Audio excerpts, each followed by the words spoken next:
possamos receber aí a intuição de Jesus, que vamos falar em nome dele, e já de momento queremos agradecer a ele, agradecer a presença de todos, agradecer a Deus, nosso Pai Criador, que está sempre conosco, nos intuindo para a prática do Evangelho e para, como hoje estamos aqui desenvolvendo esse estudo, que faz parte da escala da USE para o primeiro semestre, que é bem-aventurados aqueles que são mansos e pacíficos.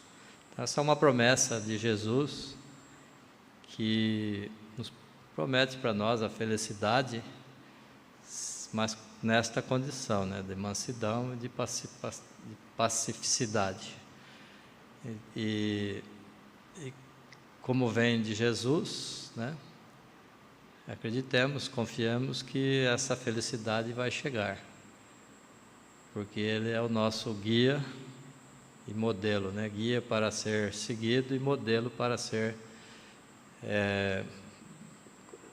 para procedermos da mesma forma como Ele procedeu. Então, o estudo de hoje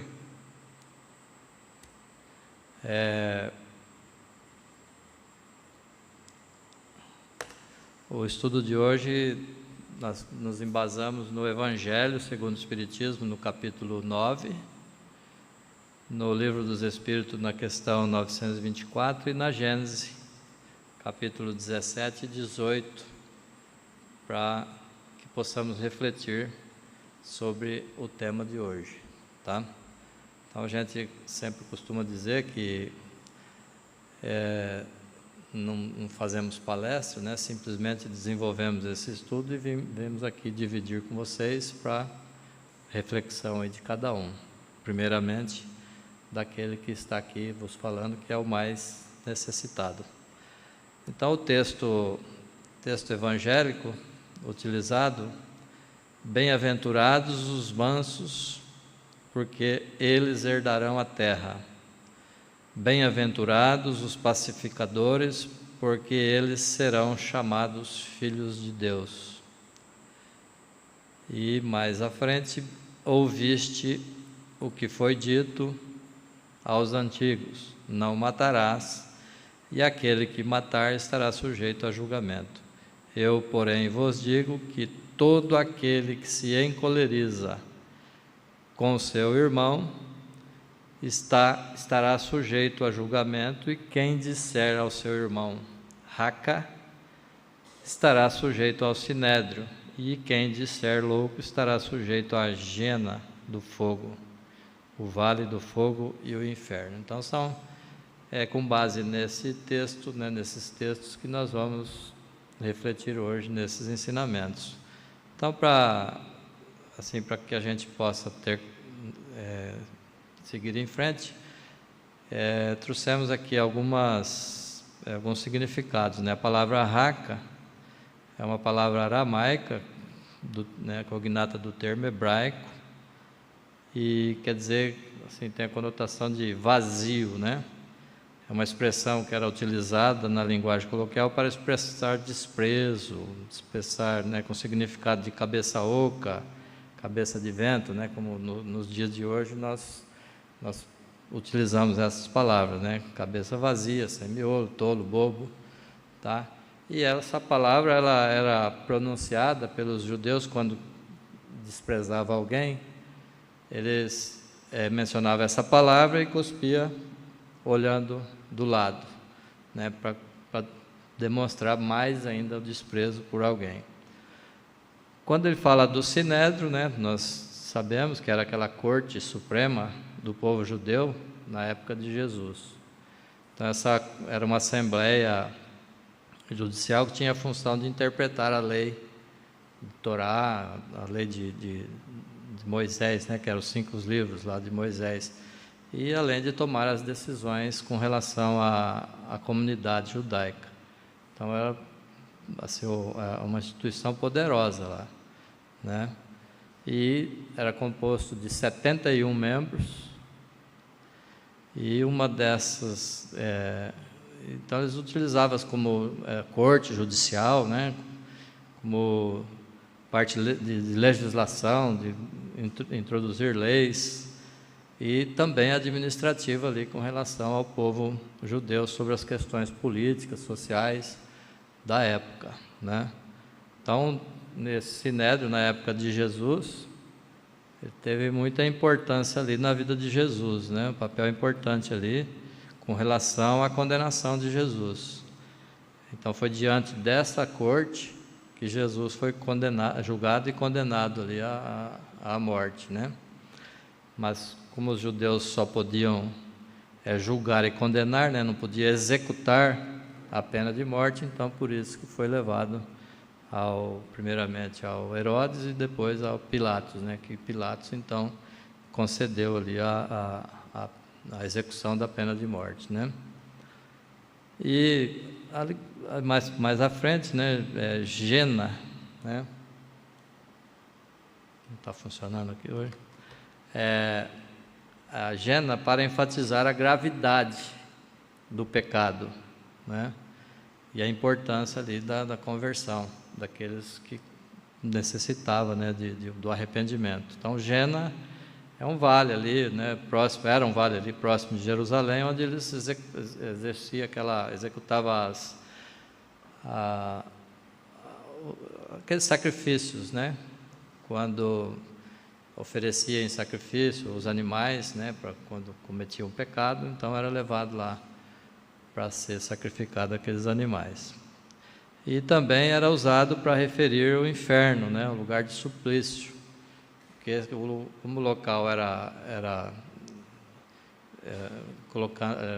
despejado lá os restos daqueles animais, e eram colocados lixos, né? Então vivia queimado e fumacento, então eles chamavam de fogo e inferno ali. Então Jesus, né, para enfatizar ali o pecado, falou: né, quem disser louco estará sujeito à jena do fogo do inferno, né? Então, para colocar medo mesmo então, essas bem-aventuranças, elas fazem parte dos ensinamentos proferidos por Jesus no Sermão do Monte. É a terceira bem-aventurança, né? Porque ele começa lá com bem-aventurados os pobres de espírito, né? Que para nos mostrar a humildade, né? Que quem é pobre de espírito são os humildes, e os que são mansos e pacíficos é a terceira bem-aventurança, no total de 9. Então, esses ensinos têm característica da prática da vida, desde que entendidos na sua alta significação espiritual. Então, nós temos que entender que Jesus, ele falava para o Espírito, né? Por isso que toda a reflexão que temos que fazer de todo o Evangelho de Jesus, nós temos que sempre procurar o lado espiritual, porque ele está falando para nós como Espírito. Tanto aqui, né, bem-aventuranças, quer dizer, felizes para aqueles que são brandos, né? E essa promessa, ela é futura, né? Ela não é atual, então é uma promessa para o futuro. E a interpretação nunca deve ser, então, literal, né? Porque a letra mata e o Espírito vivifica. Então, pobres de espírito, terra, manso, reino dos céus, justiça e tantas outras, né? Nós temos que procurar esse entendimento, buscando a parte espiritual, buscando aquele ensinamento para nós como espírito, tá? Mesmo porque, né, essas palavras, né, foram ditas há muito tempo, né, e de lá houve, né, muitas mudanças, né, houve novos sinônimos, e as traduções também foram modificadas, né? Então aqui Jesus faz dessas palavras, né, em relação aos nossos semelhantes. Então ele condena a cólera, condena a violência e qualquer expressão descortês, né, para com os nossos semelhantes. Então faz de lei, né, faz de uma lei a mansuetude, a moderação, a brandura, a afabilidade, paciência. Então, quando fala em lei, né, lei é uma regra, é uma prescrição escrita, né, que emana aí de um poder, de uma autoridade. E Jesus era essa autoridade, né, e que impõe aí a todos os indivíduos a obrigação de submeter-se a essa lei aí, né, mas com essa condição. E mansuetude é a qualidade de ser manso, né, ser aceitação, ser paciente, resignado, né, moderado, brando. Então quando trata da mansuetude, ele está querendo nos mostrar, né, nos ensinar esse lado, né, esse comportamento que devemos ter, como mansuetude. Aí temos também, né, toda palavra ofensiva exprime sentimento contrário à lei de amor e caridade, que deve presidir as relações entre os homens e manter entre eles a concórdia e a união.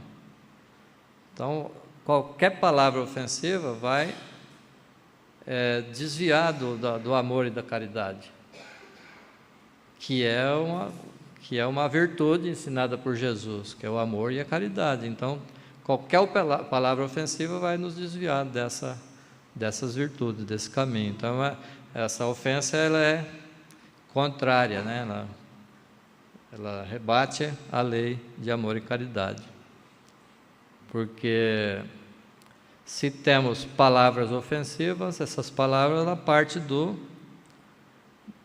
coração, né? Mas para partir do coração teve o pensamento antes, uma qualidade do espírito, né? Se ele pensou, ele tem uma qualidade inferior, aí o coração sentiu e saiu ainda pela boca, né? O que contamina o homem não é o que entra na boca, mas o que sai da boca, isso é o que contamina o homem.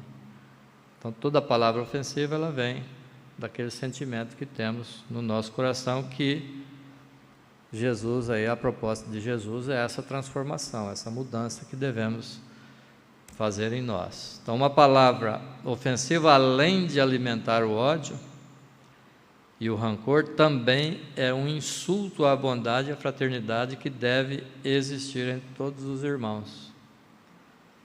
Então ela vai alimentar, qualquer palavra ofensiva, ela vai alimentar o ódio, ainda mais para aqueles que, né, os espíritos ainda em desenvolvimento, o espírito ainda que está caminhando, como nós, ainda que somos ainda imperfeitos, né? Então aí vai acionar aí aquele rancor ainda que ainda trazemos, né? Todos nós. Então possamos aí pensar. Então, lei de caridade, de amor, concórdia e união, né? Ofensa alimenta o ódio e a animosidade. Então, pelas palavras felizes aqueles que são mansos, porque herdarão a terra, Jesus quer dizer que até agora somente os violentos se apossaram dos bens terrenos, em prejuízo daqueles que são mansos e pacíficos, enquanto os violentos possuem em excesso, para os mansos frequentemente falta até o necessário. Então, olha, uma palavra, né, dita há 2000 anos, né, ainda persiste até hoje. E se nós podemos notar hoje ainda, né, que os violentos ainda estão sob o domínio da terra, mas que, né, mais para frente aqui que nós vamos ver, mas se persistirmos, né, se persistirmos na mansidão, aí sim nós vamos herdar a terra. Que o herdar a terra aqui nós vamos falar sobre isso mais adiante. Então Jesus lhes promete que a justiça será feita assim na terra como no céu, porque os mansos e pacíficos serão chamados filhos de Deus. Tá? Quando a lei de amor e da caridade for a lei da humanidade, não haverá mais egoísmo, o fraco e o pacífico não serão mais explorados pelo forte e pelo violento. Então assim é a terra, assim será a terra, quando de acordo com a lei do progresso e a promessa de Jesus, essa promessa das bem-aventuranças, né, que são 9, ela tornar um mundo feliz em razão do afastamento daqueles que resistem em praticar o mal, né? Então aqui está um desenho, né, do mundos primitivos, que nós já passamos por esse mundo primitivo. Estamos hoje no mundo de expiação e provas, no finalzinho dele, né, porque está, conforme nós vamos ver mais adiante, os Espíritos vêm nos dizer, no capítulo 3 e lá no capítulo 17 e 18 da Gênesis, que a Terra está passando já está entrando, né, no mundo de generação. Então está em transição. É como, assim, dá para perceber quando vai entrar? Não dá.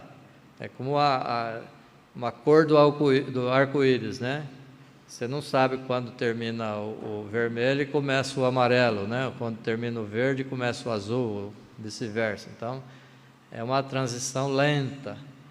E nós já estamos percebendo isso, né? Essa transição lenta. Tá? E aí nós vamos entrar, então, nesse mundo de regeneração. Aí estamos todos achando, né? Falando, nossa, então nós vamos ser um mundo feliz. Não, ainda não vai ser um mundo feliz. Então, quer dizer, terra vai ser mundo de regeneração e não de regenerado. Então, nós teremos aí esse milênio, né, que a doutrina espírita veio nos trazer, né? Tem as palavras do nosso irmão Zalmino Zimmermann, que ele fala lá no livro dele, que a doutrina espírita levantou um cantinho do véu. E nós temos material de reflexão, de estudo, quer dizer, através dessas 5 obras de Allan Kardec, material de estudo para atravessarmos o milênio, né? E não é muita coisa não, tá? Considerando aí as reencarnações de 250, 300 anos, 3, 4 encarnações aí, né, no máximo, para atravessarmos esse milênio, né?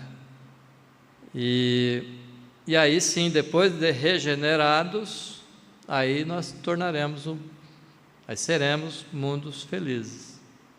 Vai depender de quem? De cada um de nós, porque a regeneração não vai chegar aqui e falar assim, Deus chegar aqui e falar assim, ó, a Terra agora é um mundo de regeneração e pronto, acabou. Não, é nós que vamos fazendo essa Terra ser regenerada. Lá na Gênesis, no capítulo 17, está lá, né? E a gente não sabe ainda quando que vai ser esse dia, como eu disse, né? Conforme a cor do arco-íris, né?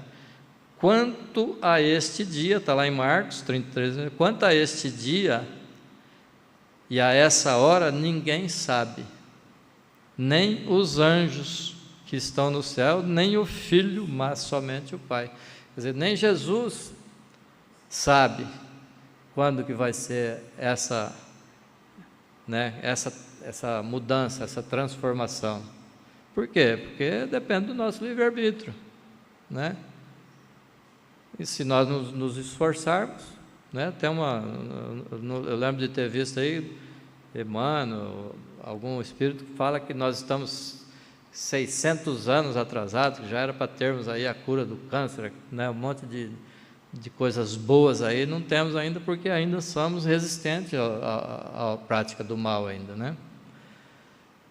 E lá no item, isso aqui é no capítulo 17 da Gênesis, né? No item 53 do capítulo 17, aí fala, né? Quando que vai ser, quando que a Terra será um mundo regenerado, né? Levantar-se-ão muitos falsos profetas que seduzirão a muitas pessoas, e porque abundará a iniquidade, a caridade de muitos esfriará, mas aquele que perseverar até o fim será salvo. E este evangelho, olha aí, este evangelho do reino será pregado em toda a terra, para servir de testemunho a todas as nações. É então que o fim chegará. Então ali é quando o evangelho estiver implantado na terra. Todo o evangelho. Né? Quantos cristãos tem no mundo? Né? Quantos seres da terra têm acesso ao evangelho de Jesus? E só será o mundo de regeneração, o mundo regenerado, né, quando todo o evangelho estiver implantado na terra. Então, para Jesus, o homem forte é aquele que tem postura de profundo respeito ao outro, tem controle sobre os próprios pensamentos e impulsos, consegue perdoar, se defender sem vingança, não responde o mal com o mal, triunfa do mal com o bem. E o homem fraco é aquele que perde o domínio sobre si mesmo apenas por conta de uma contrariedade. Uma observação inofensiva e mal interpretada, um mero incidente sem importância. Quantas vezes a gente não sai, você está aqui hoje, aqui fazendo uma palestra, sai ali na frente, alguém pisa no teu pé, no dedão, você já, aquele passado, né, de sombra que está ainda dentro de nós, volta ali e você quer reagir, né? Quantas vezes não acontece isso com a gente? Então nós temos que resistir, né? Temos que ter domínio sobre nós mesmos. Bem-aventurados os pacificadores, porque eles serão chamados filhos de Deus. Então há a diferença aí fundamental entre pacífico e pacificador, né? Pacífico é um amigo da paz. Pacificador é aquele que, além de pacífico, trabalha e age em favor da paz. Pacífico, às vezes, pode ser passivo. O pacificador, necessariamente, tem que ser ativo, atuante. Né? Jesus, aceitando por amor a cruz do Calvário, revelou-se pacífico, né? Ele aceitou a cruz. E perdoando aqueles algozes que o condenaram, né? Os agentes da crucificação, ele tornou-se um pacificador. Né? Olha a diferença. Então sabemos que Deus é Pai de todos nós, mas por orgulho ou por amor próprio, nem sempre o homem reconhece a paternidade divina. À medida que se estreitam os laços entre a criatura e o Criador, passamos a nos ver como irmãos. Tomamos consciência, assim, da posição de filho de Deus. Então, bem-aventurados os pacíficos, porque serão chamados filhos de Deus. Né? Então, quando nós tivermos essa consciência de paz, né, que estivermos estreitando nossa relação com Deus, né, aquela conexão através da oração, aquela paz íntima diária que devemos ter, recordando de Deus, buscando Deus, aquela conexão, aí sim nós tomamos a posição de filho de Deus. Né? E hoje, né, essa revolução que está aqui, que a gente vê, né, essas redes sociais, essas agressividades, em que posição nós nos encontramos? Que pensamento nós temos diante dessas revoluções, desses comentários, né? Que lado nós tomamos, né? Lado direito, lado esquerdo ou de cima? Né? O lado certo é o de cima. Nós temos que encontrar Deus em nosso coração. Então, a pessoa que trabalha na redução de dificuldades, de discórdias, produz paz e entendimento entre os homens. reflete o pensamento divino no campo em que está posicionado, agindo como verdadeiro filho, ao honrar com todos os méritos o Pai de bondade e misericórdia. Então, assim, aí somos filhos, seremos chamados filhos de Deus, né? Que estamos honrando o nosso Pai. Então, bem-aventurados os pacificadores, que toleram sem mágoa os pequenos sacrifícios de cada dia, em favor da felicidade de todos, que nunca atiçam a discórdia, a injúria, a rebelião, porque serão considerados filhos obedientes de Deus. Então, só assim. Aí nós vamos falar agora da afabilidade, doçura, um outro item lá do Evangelho, né? Quem ama seu próximo é bondoso, então ele manifesta ali a afabilidade e doçura. Entretanto, nem sempre, né, nós observamos isso, né, nem sempre se deve confiar nas aparências. Uma pessoa bem educada, experiente, pode parecer possuir as qualidades da afabilidade e doçura. Parecer. Muitos apenas fingem ter bondade, utilizam-na apenas como uma máscara para uso externo, como se fosse um traje, cuja aparência bem talhada disfarça as deformidades do corpo. Às vezes a gente põe uma camisinha bonitinha, né? Uma roupa bem talhada, e nos comportamos diante da sociedade, nos comportamos como um bondoso, né?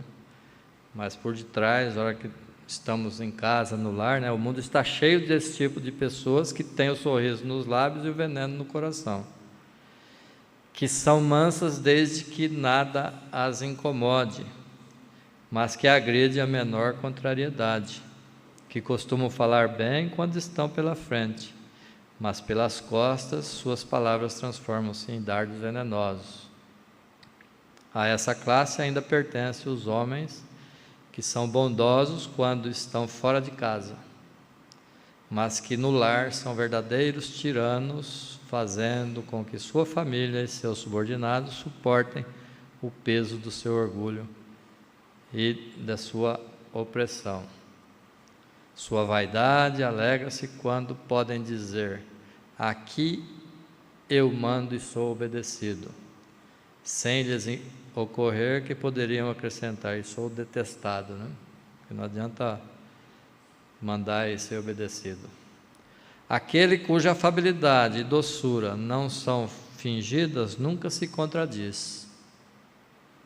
É sempre o mesmo diante da sociedade ou na intimidade, pois ele sabe que pelas aparências pode enganar os homens, mas não pode enganar a Deus. Então, o nosso comportamento, às vezes, demonstra essa afabilidade e doçura, né? Mas, de repente, nós somos traídos por nós mesmos, né? Quando somos atacados, quando somos contrariados. A obediência e resignação. A obediência trata de acatar ou seguir as regras, ordem ou instruções de alguém. Esse é ser obediente, né? Em uma posição de autoridade.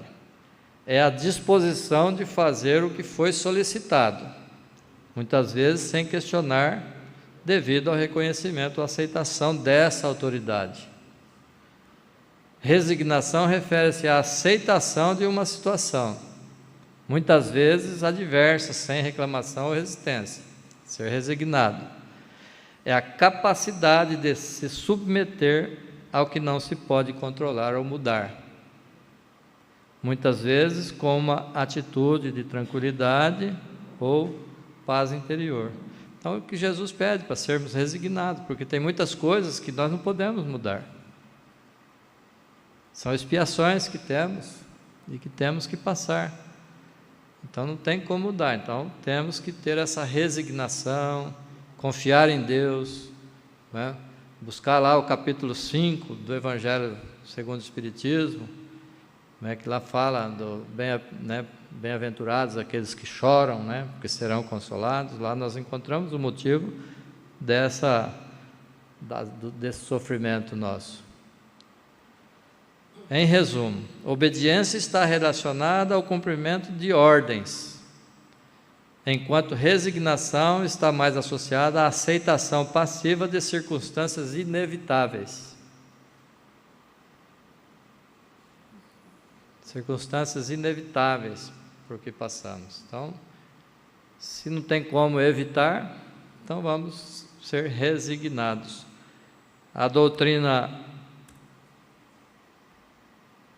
que eu pulei um aqui.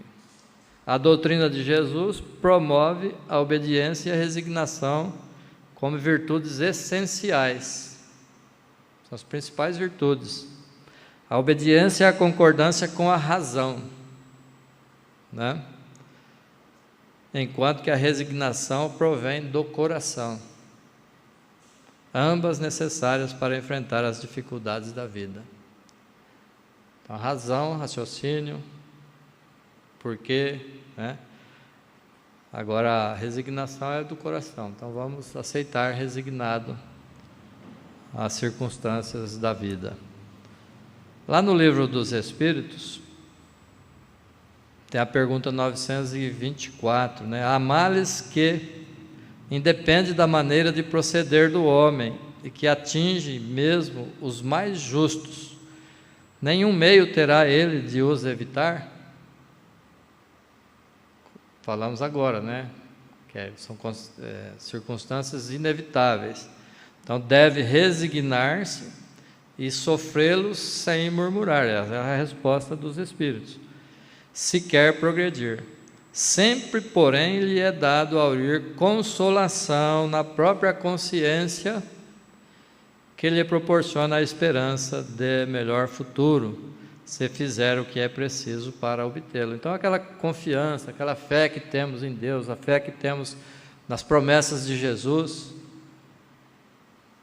então nós vamos aurindo essa força aí, para que sejamos resignados aí e passando por esses obstáculos que vão aparecendo, né? E quando fala da cólera, né, o orgulho pode levar à cólera e à perda da razão, fazendo com que as pessoas se sintam superiores em relação aos outros e não suportem ser comparadas. Observemos, né, refletimos aí, quantas vezes estivemos em cólera, né, e qual foi o motivo de estarmos encolerizados? Sempre, né, o nosso orgulho ferido, né? Então, o autocontrole nos impede de falarmos cedo demais, nos impede de pronunciar a palavra que fere o adversário em seu ponto fraco, nos impede de pronunciar a palavra que nunca vai ser esquecida.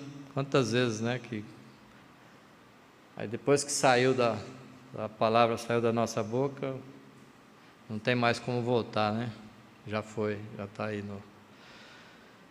e já magoou muita gente aquela palavra. Então leva-nos a esperar pelo momento propício para fazermos uma observação mais velada. Então isso é tudo autocontrole.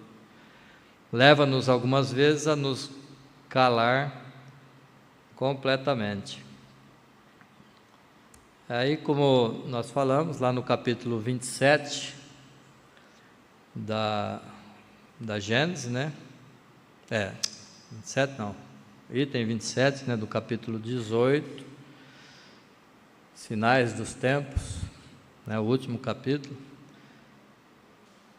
Aí que é aquela promessa de Jesus, né? Bem-aventurados os mansos, porque eles herdarão a terra. Aqui é que vem a comprovação da herança da terra, né? Para que na terra sejam felizes os homens, preciso é que somente a povoem espíritos bons, encarnados e desencarnados, que somente ao bem se dediquem.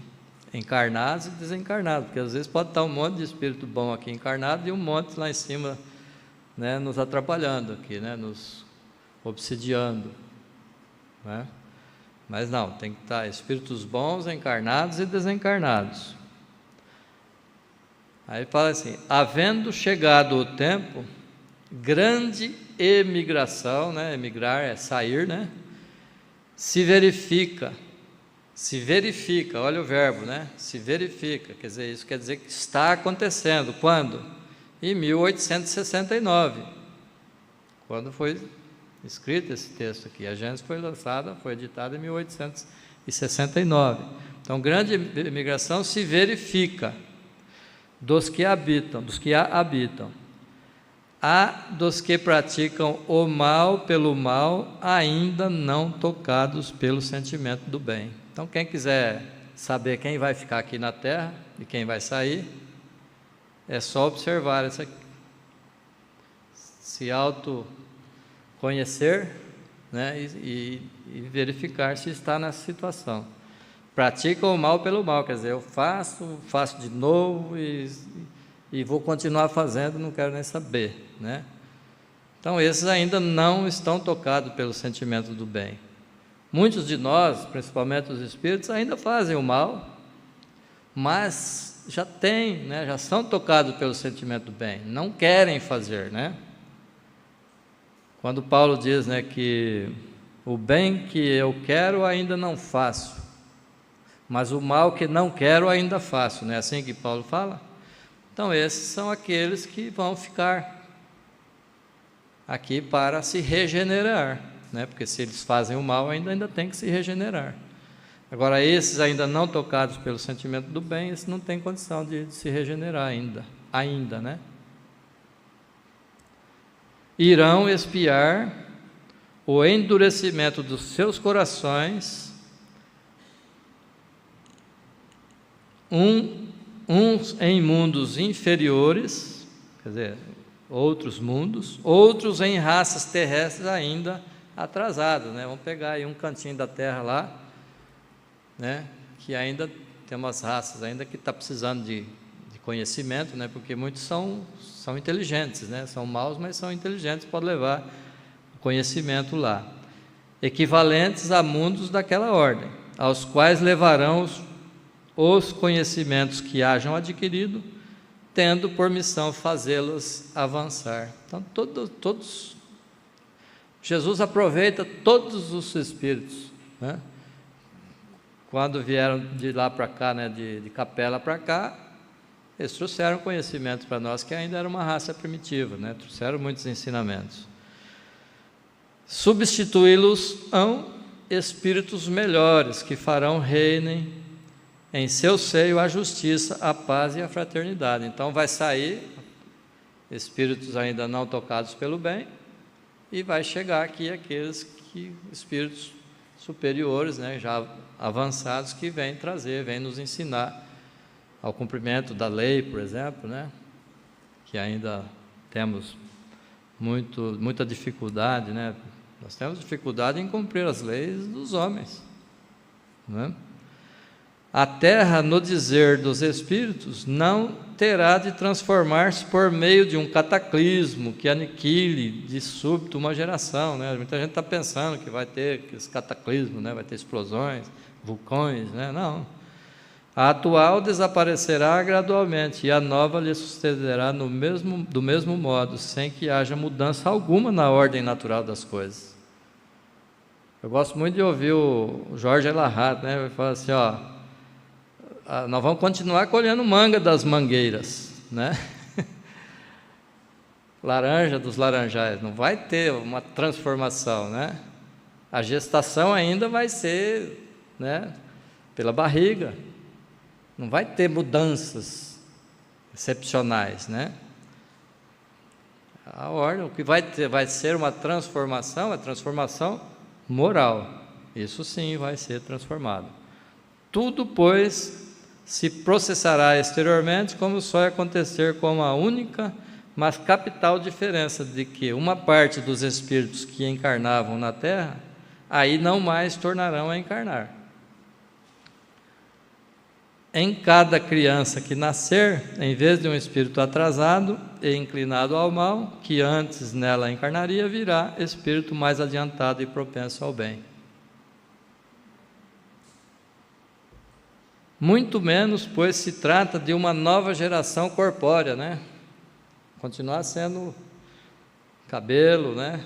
O homem careca, as mulheres com cabelo comprido, vai continuar sendo, né? Da mesma forma, né? Do que uma geração de espíritos. Sem dúvida, nesse sentido é que Jesus entendia as coisas, quando declarava: digo-vos em verdade, que esta geração não passará sem que estes fatos tenham ocorrido. Assim, decepcionados ficarão os que contem ver a transformação operar-se por efeitos sobrenaturais e maravilhosos.